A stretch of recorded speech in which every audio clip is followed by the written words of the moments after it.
so welcome back to another episode. I am your host, Desi. I'm Flo. And as you can see, we have a special guest with us here today. And, we're about to go beyond the talk. Like, we're going to get into it. This is my sister in Christ. This is the young lady I was telling y'all about in previous videos. So we're just going to just deep dive into a little bit of the conversation. This is part 2 of the first episode. So just give them a brief summary about yourself. Who are you? What you do, and if there's anything else that you want to elaborate on. Well, my name is Melanie. I am a business owner. I own Heavenly Designed. It's actually IamHeavenlyDesigned.com. I have 3 children. I'm a mother of 3, and I am a woman of God. It's really not too much to say behind me. Okay, girl. All right, mother of 3. Okay, so as the first episode, we basically talked about being spiritually aligned, and I just want to get more into that. We have like 2 more subtopics, and the first one we're going to go into, and like as we go along with the episode, we'll ask you questions, and it's just going to tie in with the conversation. So, the third subtopic was spiritual discipline. Mm-hmm. And spiritual discipline I put up under, which be spiritual solitude, being separated from people, fasting, stuff in that area. So, like, give me, like, a good input on how you feel about that, I know that when the Lord separates you and puts you into solitude to where you are alone, you're fasting, it's something that He's trying to do with you. So, and sometimes that's the best place to be, is alone and fasting and trying to get yourself aligned with God and see what it is that He has for you, or whatever, what He's trying to tell you, or whatever He's trying to reveal to you. And that's the place where I'm at right now. Mm-hmm. I'm in a place of solitude, a place of being alone and fasting and praying and just trying to give all of my time to the Lord. But, I got children, so it's a hassle. Trying to balance it out. Yeah. I mean, it definitely gets like that, because like I just feel like in that place of being like alone, sometimes that's the hardest place to be. Mm-hmm. Mm-hmm. But it can be the easiest place to be too, because you're not in tune with everything that's around you, with the people around you, the noise. Like you're muted to the world, but you're open to God. Right. So it's a balance. Like fasting for me, that's not easy. Yeah, that's not I don't think it's easy for nobody. But it's not easy. We got to deny the things that we need. We got to learn to live without certain things just for a little while. Girl. Just for a little while. It feel like a long while. It feel like a long time. Like, but fasting is just, I feel like when you do get off that journey of fasting, it definitely opens you up a little bit. Like, you feel lighter. Like, your world feels lighter. Like, you feel like you can just endure everything that comes. Like, don't knock me down too fast, but let me endure this because I just got off of fasting. It's like an accomplishment. Like, who really want to do consistency?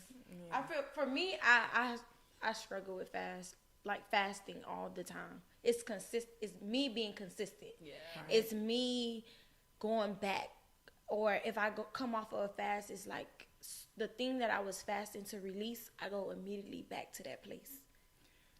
That's I feel it's not like a break. It's not like, if you're fasting to get like stay off of something, or fasting away from a person. For me, it's not a complete. It's just in that moment.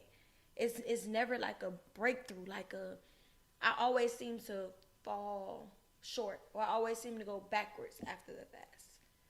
I think it's your why have to be strong. Like, if you're just saying it, but in your heart, like, okay, if you're fasting from a person, mm-hmm. I'm fasting from this person because I'm mad at the moment. No, right. If I'm fasting from this person, it's because I really need to break away from this person, right. And this is something that I really want to do in my heart.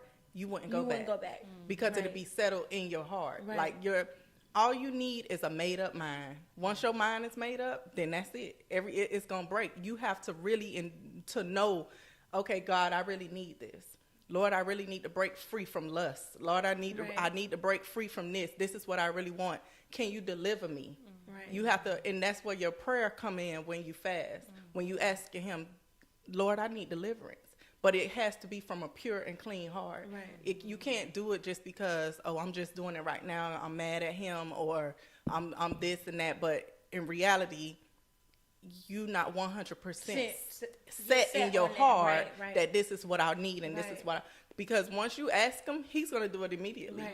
And I know some deliverances take time, but back when I was like really in the world, when I wanted to stop drinking, all I had to do was say it one time, and he took it directly from me.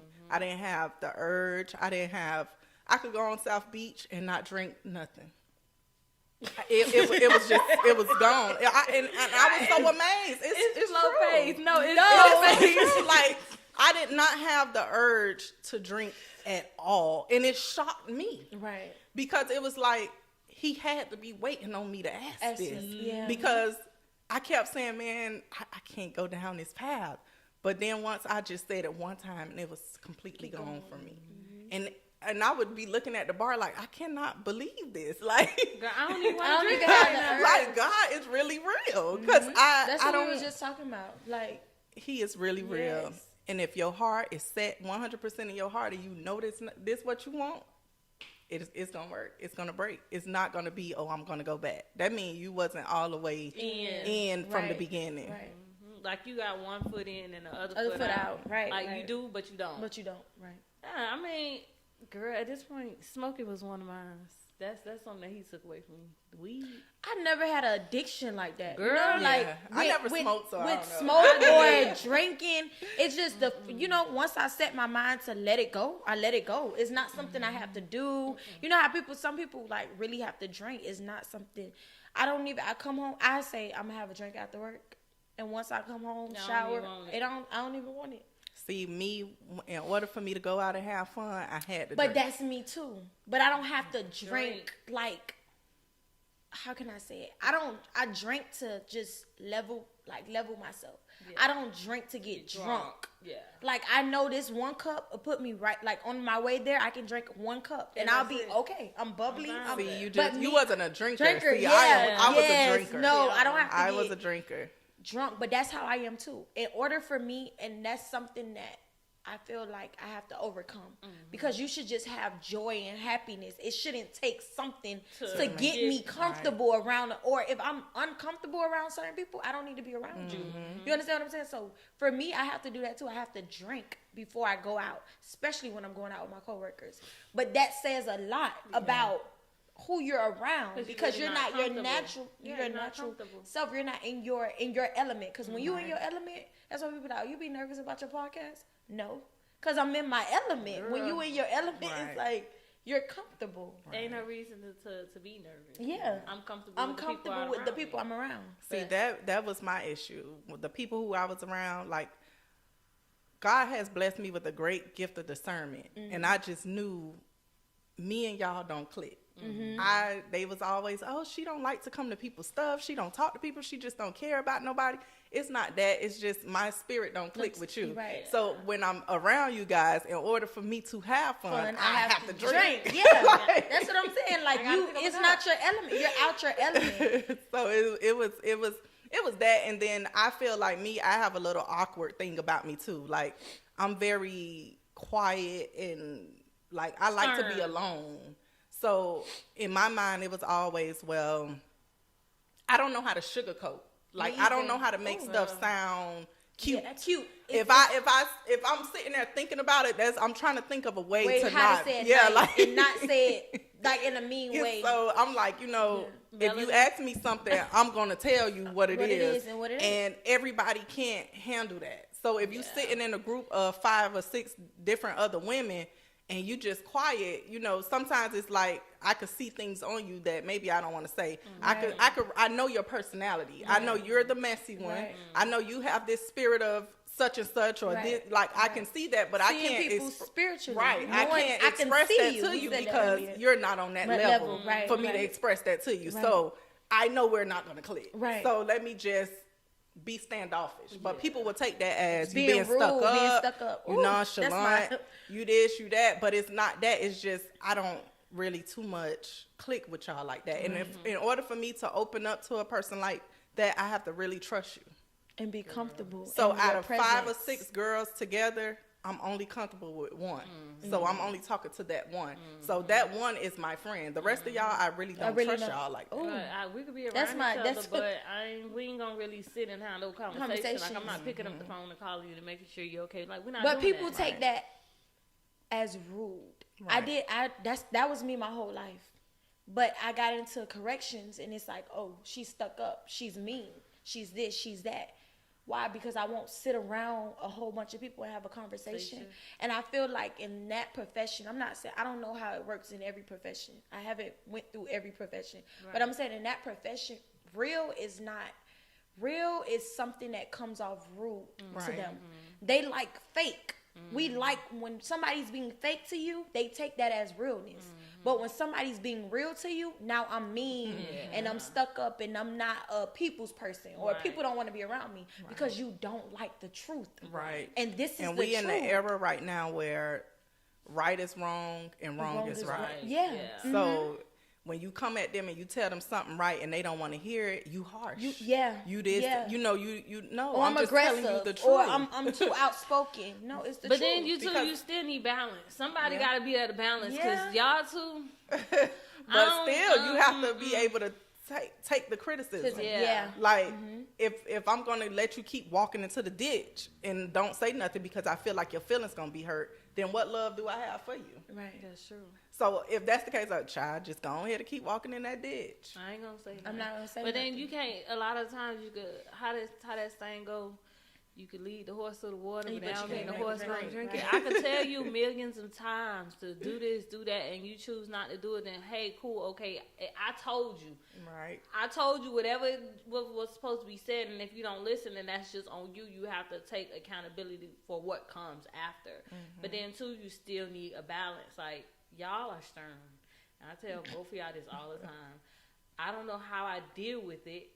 First thing for Melanie, all I gotta say is Melanie.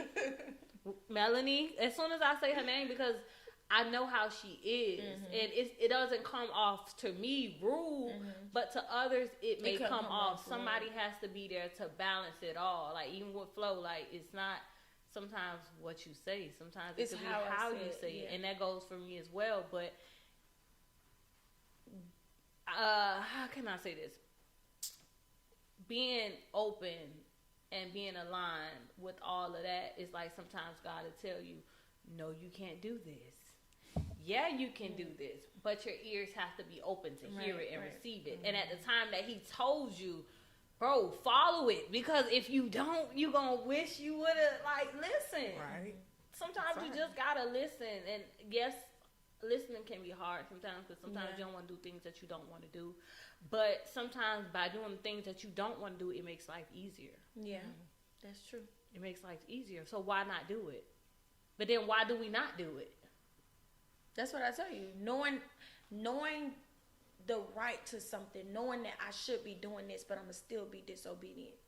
You understand what I'm saying? It's like almost, I know I should be doing better. I know God woke me up at 3 a.m. so I can pray. I know that he isolated me from all these other people so he can show me who I need to have in my life and who I don't need to have in my life. But instead, I continue to go back to the people that he isolated me from.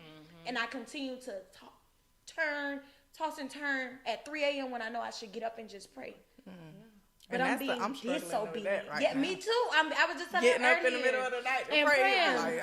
I'm being disobedient when I know I know what's right. I know this. To do wrong. You know what I'm saying? You call out what's right. People always say, first you have to be aware. First is awareness. And then it's, okay, what I'm going to do now? Now that I know everything I've been doing wrong and I know the right way to go, what you do now? Right. Walk in it. I'm struggling getting up in the middle of the night to pray. but I'm praying constantly during the day. Yeah. But it's some things that God can't reveal to us that he only want to reveal to us during that time. Yeah. Or sometimes it could be witchcraft or spiritual attacks that's going on that he's waking you up to say, hey, you have to fight against this. Yeah. But I just lay there like, me too. I'm tired. trying Can to we do get this tomorrow? I don't even be tired. I'm up, but still won't get up but to I pray. still won't get up and pray. Can we do this tomorrow? Not even tomorrow, because you wait. He gonna say, okay, I'm gonna wake you up tomorrow at 3 a.m. And you still ain't gonna get up. I was telling You her gonna prolong earlier it. about the birds chirping. When I was going through like deep depression, like I was really like, I had birds chirping like 3, 4 o'clock in the morning. You ever heard like a loud, just nobody? I'm looking at just one bird out there just chirp. Why you by my window? Like, why you here by my window? And it was like, get up and pray, say something. Right. Just say, Lord, please, like anything. Maybe he just want to hear from you because you're out. Like we was talking about spiritual alignment. We tied it back to just being spiritual aligned. I know when I'm off track. Right. Because he already put that down inside of you. You know when you're off track. Yeah. Like right now, I know I'm off track. I feel it. I look how I feel. I know that. But what are you gonna do About it. What are you doing? That's where your discipline comes in. That's where it comes in. Like, your discipline. if, I'm still struggling with getting up, but the way that I pray now versus the way that I used to pray is totally different. How did you get there? I stayed disciplined. Like, I kept going to church. I stayed in church even in the times that I did not want to go to church. I kept going.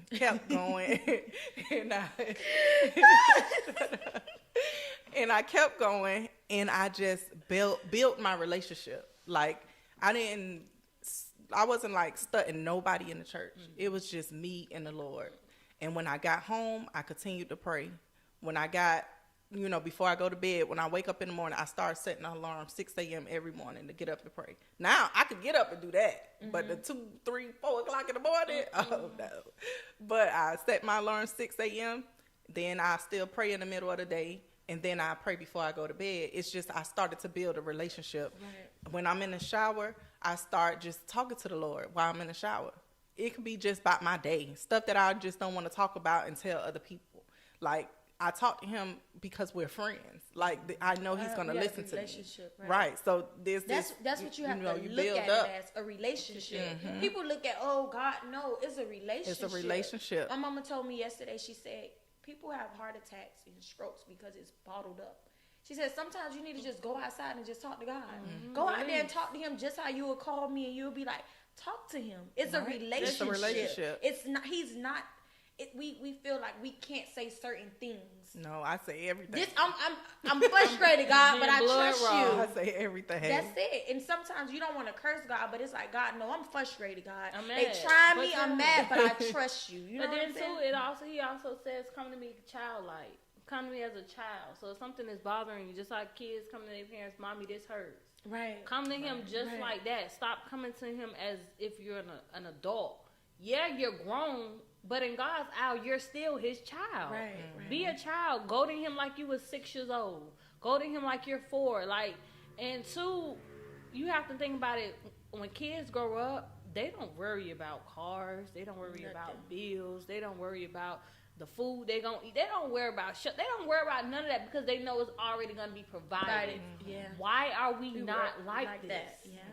Why are we coming to him as if we're grown and we got it together instead of coming to him as a child? And I had to learn that. Like, now, it took me to come out of a relationship and to have me and my kids just on our own, from a relationship to, this man is paying all the bills. I don't have to work. I don't have to. Everybody think that that's what they want, but and it took for me to leave that relationship for me to realize that God was setting me up for this moment months before it even happened. I didn't miss a bill. I didn't miss nothing. And now I'm at the point where, because of that situation and knowing how God took care of me and my kids, I trust him on everything. Right. I don't feel like I got to run out and go get 50 jobs to make it. Nope. I'm gonna sit right here. I trust you. And I'm gonna let the Lord do His work, because everything have a reason. And to know that He was setting me up for this months before it happened. You always had my best interest at heart. You thought about it. You knew. You prepared me. Yeah, you prepared me for this. Yeah. And I didn't have to call nobody, ask nobody for nothing. I didn't have to miss out, or a light get cut off, or a school closed didn't get paid for. Everything was done. I was prepared for it. You was a father. Yeah. You provided. Yes, you did. And from that point on. That's what we was talking about. I told her earlier, like, I don't shame nobody for their beliefs. You could believe in the ground, like I said earlier on the episode. But how can you not believe in God? Like our God, the God we pray. When we see Him pull us out of ditch after ditch after ditch. When we see Him come through time after time when we wasn't even worthy of it. When we fell short time after time, but He said, you're my child. And you have a gift that no man can take because I placed it in you. Right. And I'm going to always be here. I just need you to trust me and submit your yes. But sometimes we don't trust. Yeah. We don't trust. We don't give God all the trust that we have. Even if He said your faith should be like a mustard seed. And that is very small. Yeah. So if He said that small, if that's all you got, God, this is all I got. And this is all that I'm going to give you. This is all I got. And as you keep that faith and as you keep trusting Him, it gets bigger and it gets bigger and it gets bigger. And it's going to get big to the point where maybe God will put you in a situation where your faith is this big. Right. Yeah. And the situation is this big. Yeah. Well, God, we grew that small little bitty faith to where now all of this will be able to withstand whatever this is. Everything. It multiplies by 2. It gets bigger, but we have to, trust Him that He's gonna do everything that He says He's gonna do. Like, even with me doing hair, like, I was just telling somebody, like, as long as my bills get paid, I don't care. And I recently had a dream that I was supposed to go back to an old job that I was working at. And I'm in the dream, like, and I got the job in the dream, and I'm like, I don't want to go there. Like, I'm not doing that. I'm not going backwards. Why should I do that? Why don't you just trust me? And that's how I knew I trusted Him, because even when I knew I had the job in the dream, that it was my day to go back to work, I said, no, I'm not going, and I didn't go in. No. Right. Because I trust you. Even if the clientele ain't picking up, I trust that you're going to make sure every bill get paid. Right. And even if it's behind, it's okay. It's going to get paid. Right. But I trust you that much to know that everything that I need and not that I want, you're going to provide. You're going to provide. Yeah. I trust you that much. I give you everything that I got, even if it's a little. That's all I got. That's all I got. And He's going to take that. He never said your faith had to be gigantic. Right. If you ain't got that much, that's okay. Just give me what you got. Right. Exactly. And I'll multiply it. Exactly. And I'm glad to be in that place where I trust Him that much, because even leaving the corrections, it was just like, I didn't feel no type of way. No type of way. I sit home and laid back. I didn't feel no type of way. Then the Lord gave me a dream. He gave me a dream, and I'm looking at this screen, and I see Miami-Dade County Police and City of Miami Police. And I had to choose which one I wanted to go to. It was like, and then I already had, like, money saved up. Right. So I'm not lacking anything. Right. So I didn't feel nothing. That's me, right? Last year, I was getting my lashes done. And I was telling the girl, I said, it's something, and this is before, I'm going to say something that I probably never say. Remember I told her we was going to talk about that, but whatever. I was getting my lashes done or whatever, and I was telling her, like, she was like, I want to leave my job.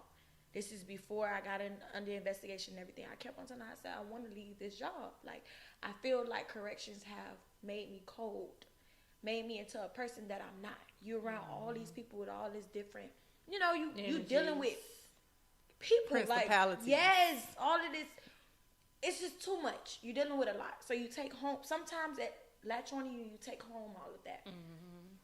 And she was like, well, what's stopping you? And I said, honestly, at my age, I'm making more than some people my parents bring home. Mm-hmm. And I said, I don't know. At that point, I was staying in my 1-bedroom apartment. My rent just went up $1,800, $1,850, I believe.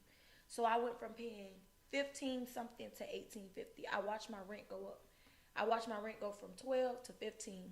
Then it was from 15 to 18. My 1-bedroom apartment. It's just me. I still got my car note. I still got car insurance. I think I was paying my lights, or was it my water? It was one of them. I know it wasn't both.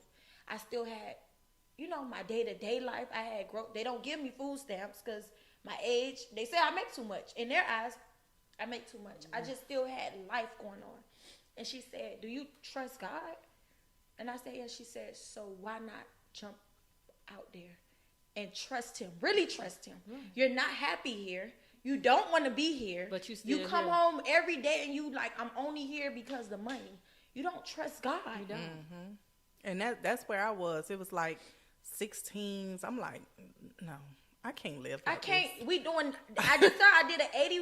The only people that knows understand. I did an 80 hour week in 1 week. Yep. So I worked 2 weeks in 1 week. I'll pass. And wonder why my mental is not together. Yeah. And I felt like I was becoming angry too. Yes. Like when I was in there doing all them 16s, now I'm angry and I'm going home and I'm angry. Out like, on my yeah. people that I love and I'm in a place and I keep saying it. God, whatever's for me this season. And then I thought my investigation, I've never been open about my investigation, but I went on an investigation for probably 7 months.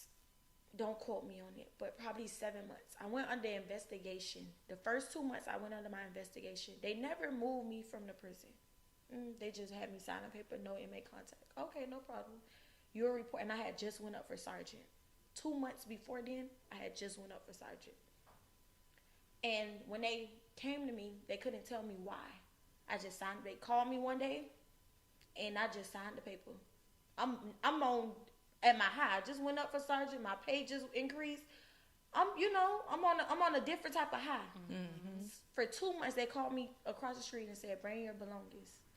I went to the main office. He said, "I can't tell you anything further, but as of right now, you're on a pending investigation where you can't touch that compound at all. You'll stay in that control room. You'll come to work 8 to 4, off on weekends." I was already off on weekends. They ain't changed my schedule. That didn't bother me. Right. What bothered me, I went home and I cried. I asked God, I said, "What is it? What's wrong?" Because I know I haven't done nothing wrong. You ever went back in your mind trying to figure out, damn, did I say something to somebody? Right. Did I do anything? And you did nothing wrong. It was nothing. I did nothing wrong. It was nothing. Listen, it was nothing. When the investigators talked to me, and it's the first time I actually been open about this situation. When the investigators talked to me, you know what it was about? My investigation. I don't know if it's whatever. It was about Facebook. Still to this day, I struggle trying to change my Facebook name. But I'm a person. Mm-hmm. So you're telling me at any given time, I don't have to give nothing to an inmate. I don't have to be a dirty officer. I don't have to be nothing. You will presentation. You will attack my character because you found a screenshot of my Facebook. Something. This is mine. This is my identity. Why do I have to go and change my name on Facebook because of a job? So you can't find me. This is me. Yeah. This not made up. What if one day I want to go out into a business world or a real world where they check your social media and it's Dog Brown? Who? Excuse my language. People have their name. I don't know, but I'm just saying, like, this is me. Mm-hmm. You attacked my character. You really investigated something for 7 months. You made people look at me, and I looked at myself in shame because I didn't understand what was going on. Mm-hmm. But in that process, God allowed me to see, sitting in that position, in that control room every day, sometimes frustrated, He allowed me to see people for who they really were. Mm-hmm. He allowed me to deal with situations. He allowed people to come out the closet and show their hand that they wasn't for me. He had to sit me down because I was at an all-time high, and I kept saying, "God, I'm frustrated. I didn't know what was going on." I kept on telling them, one day I really wrote up my resignation letter and went to them because I had it. I was tired, and I kept on saying, "God, like, what did I do?" But I never wanted to leave under those circumstances. Right. Because I knew I had done nothing wrong. See, this is the time where you need to go in fasting, right, and isolation to see what God is trying to tell you to do, because sometimes when we don't move when he want us to move, he'll make things uncomfortable to make you move. Right. So therefore, you don't know whether he wants you there or not. Right. So that's why you need to go into fasting to see what it is he's going to tell you. And you really need to stick to the fast, because sometimes he don't give us the answers when we're on the fast. It's after we're done with the fast, then he'll start, the answers will come to you. So this is the time where you need to see, Lord, where do you want me to be? Because maybe it's something that he want more for you. Like when I went to the corrections, you know, the pastor prophesied, she said, you're only going to be there for a season. And I was like, when I left, I'm telling my friend, I'm like, I didn't know, it was going to be that fast. Yeah. She was like, it was only what you mean? It was only for a season. She said a season is 3 months. You actually been there for 2 seasons. So, you've been there too long. So I was like, well, I didn't know it was going to be that fast. And then we was in the middle of the academy. And while being in the middle of the academy, everything just stopped. But when we first got to the academy, the Lord told me to fast. And I didn't fast. And I kept saying, I can't fast right now. We in the academy. I can't be out here running, and I'm going to fall out. Yes, you I don't can. eat. So, I did it to pass my test. So I'm like, I'm going to just wait till after the academy. The Lord cut the academy short. You got to go? Y'all got to go back. So once I left, no, that's she wasn't when, working there no more. Yeah, I was gone. Wait. They put me back on the compound. To fire you. Yeah. They put me back on the compound. But they had, the other girls, they had already fired them. Why you saying Me, like they did that? not fire. They just put me back on the compound. So everybody thought that they was going to recycle me. Yeah. So I was on the compound for like 2 weeks. And I was just like, no, like, I'm not finna be just sitting here. Now I'm doing 16s again. And I'm like, Lord, I really don't want to do this. So I went and I fasted. And the Lord gave me the answers to why this happened to the job. Who was responsible for it and what actually happened. But if you would have fasted when I told you to fast, I would have gave you the answers to fight against this. Spiritual discipline.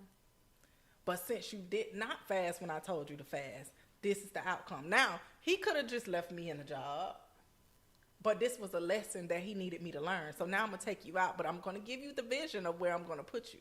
And you're going to have to choose between this one and this one. So had I knew then what I knew now I'm fasting. She called me and say, I got a dream we supposed to let's go fast. No, the whole issue is, God, tell Desi such and such and such. No, I just pray that the Lord continue to work on Desi. No. She said, God, whatever you need for me to do, tell Desi so she could tell me.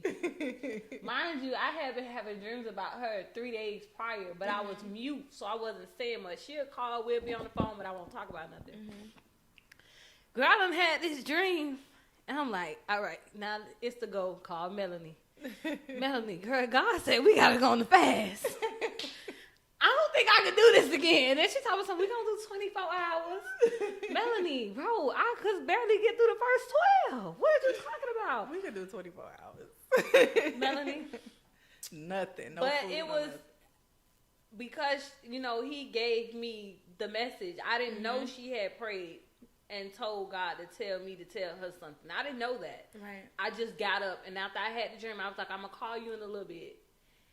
And the first thing was on my mind was that fast. And I was like, Melanie, girl, God said we got to fast. Y'all better fast. Because I was talking about the fast the day before. And I was telling my daughter's father, like, listen, I want to fast for a full 24 hours, but I need for you to get her. So that way I don't have no distractions. It'll just be a complete 24 hours with nothing but him. Right. So as I went into prayer that day, I was just praying for everybody who's connected to me. And I was like, Lord, you've been using Desi in her dreams. I want you to continue to use her, bring her forth, show her some things, show her whatever it is that you need to show her, and I'm also praying for myself, and I'm saying, Lord, I need you to consecrate me. I need you to activate me. And when I'm saying that, my ear just open up, and I just hear in my ear. I'm like looking to the side, like, what's going on? You know what I'm saying? And then when she called me and say, hey, I had a dream and we were supposed to do this fast, I'm like, see, the Lord, he be listening.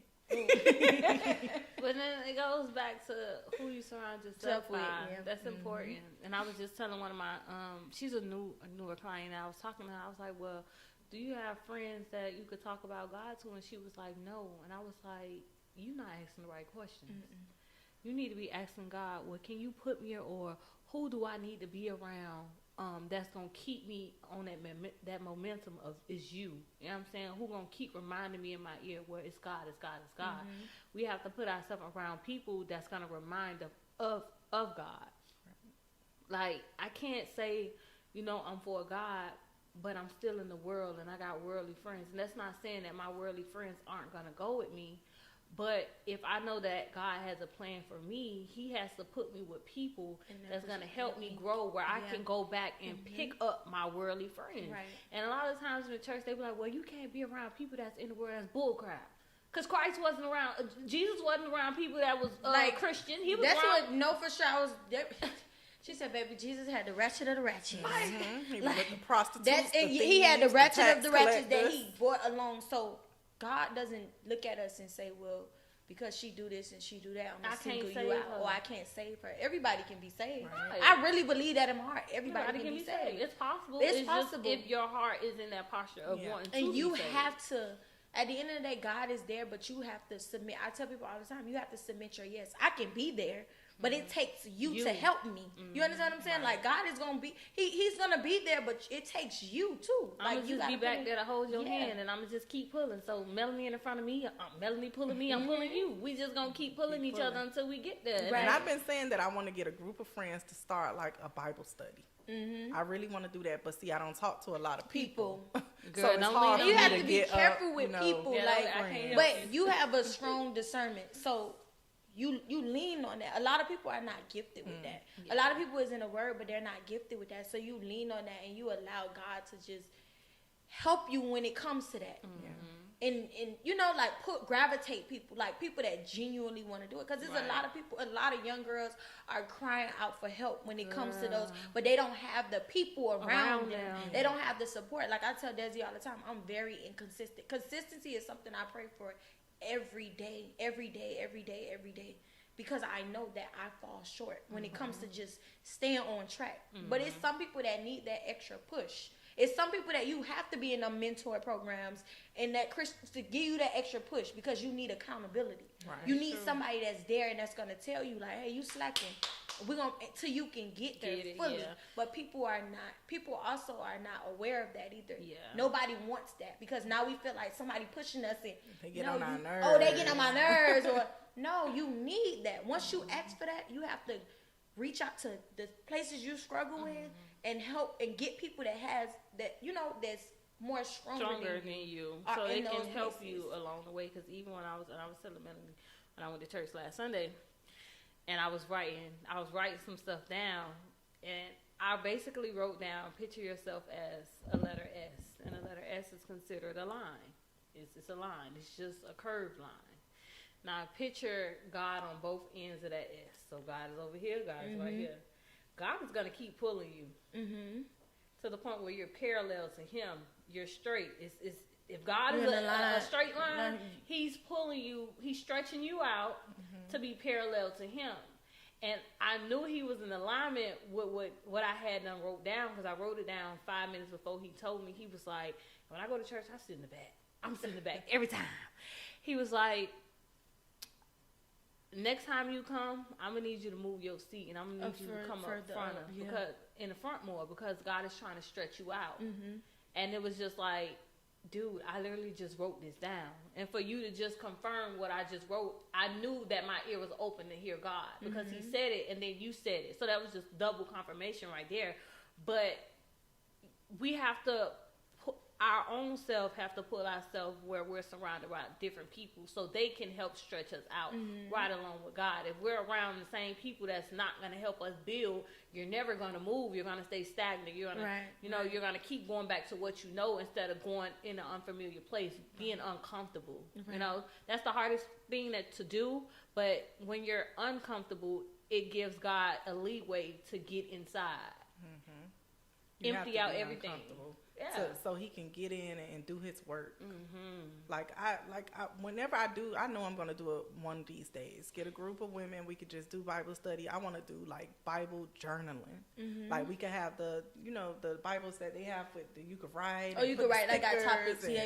Yeah, like so that. like all of the little colorful stuff, and we could just really study the Bible like from cover to cover. Yeah. So that way nobody's jumping around. We know these stories. We know how it go. We know what we looking for principles. We looking for promises, and we looking for prophecy. And we know the word of God. Can't nobody come if you don't really know and you never read it. Then people could come and deceive you and tell you anything. Yeah. And then you will be sitting there saying, "I don't believe." Right. I don't. Yeah. If somebody come up there and they saying something wrong, us as women will know. That ain't right. That ain't right. So we know not to receive that word because we know that that's not right. Right. So I know I'm gonna get there. I'm gonna get there to where I can, get a group of. I don't know what it is about me, but it seemed like younger women gravitate towards me. Even with working in the corrections, all of the girls who was gravitating towards me was like 20, 24, 20. Yeah, it's like, and I'm like, I'm not y'all age. Girl. So I'm gonna get there. Everybody just, they just gravitated towards me. And one of the girls, she say, you know what you should do? You should do like a text thing where you could send out stuff on the text. She said, because I be needing it sometimes. Yeah, especially in correction. I tell people all the time, people in corrections, we're fighting our demons. And we're fighting it. And if you don't have an outlet outside of corrections, you fall for anything. We fighting, you fight a lot of demons in there. You a demon slayer. You're gonna fight a lot of demons, but when you're not strong enough, you fall short because you tend to act out. When I first started corrections, Lord, if it wasn't for God, I was acting out. Desi know, like I was doing things that I wasn't supposed to be doing. I'm just it's just me, girl. Okay, go ahead. But that's what you want to do. Some people find God in that place, and some people don't. Whenever I would walk into South Florida Reception Center, as soon as I get to the front, I can feel it. You can feel it. It's like a darkness just come over cloud. you. And then whichever dorm they send me to, like if they tell me to go to Juliet, I'd be like, you know what? I know me and the principality in there don't get along. So I would have to pray before I go in there. And it's certain people I have learned too. It's certain people you don't get along with for a purpose. It's like, why she always, when I'm around, always just got so mad at me or got an attitude. I ain't do nothing to you. They can feel it. Some people can feel that. Like, I'm gonna stay away from her. Like, her spirit too strong. Some people, we try to, and I beat myself up or I think about it a lot in my mind. Like, dang, what did I do now? Because I'm aware. I don't want to step on nobody's toes. Or if I feel like something happened and I had no control over it, I'm still like, dog. Like, but I got put in that position and it had nothing to do with me. But I beat myself up and I have to stop. And I think that's something that I'm going to work on this week. I have to just let it go. It had nothing to do with me. I know I had no ill intentions in the situation. I just got put into it.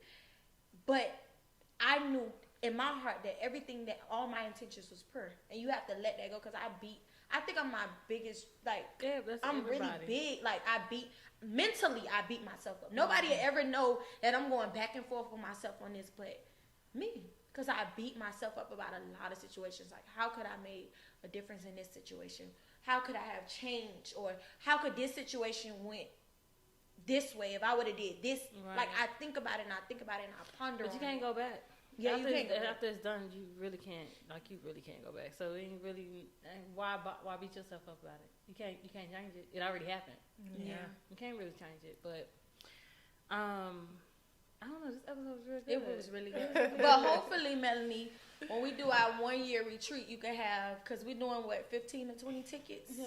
We're trying to do 15 to 20 tickets. So if you have your group by then, hopefully I do. I hope I will. Hopefully I will. I'm gonna say I will have it. You got to speak it into existence. Then that's something I think will be really powerful. I know I've been thinking about that a lot. Like, we have a lot of things in store for that retreat. It's going to be a weekend retreat. It'll be big. And we'll be bigger than we are today. Yeah, now. So have y'all decided where y'all want to go on the retreat? No, we'll talk about that off camera. We'll talk about that off camera. But we're going to end this.